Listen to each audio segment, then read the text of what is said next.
Illinois. An alert is being initiated for the Cedar Hill Police Department in Texas to assist in their investigation of an abduction which occurred in that state.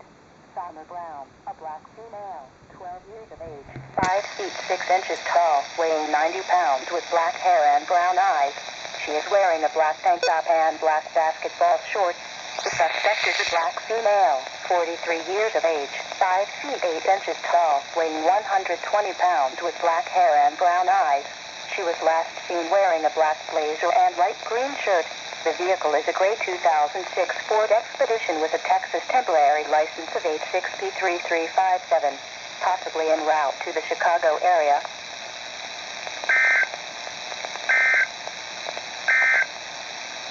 And now for the nearshore marine.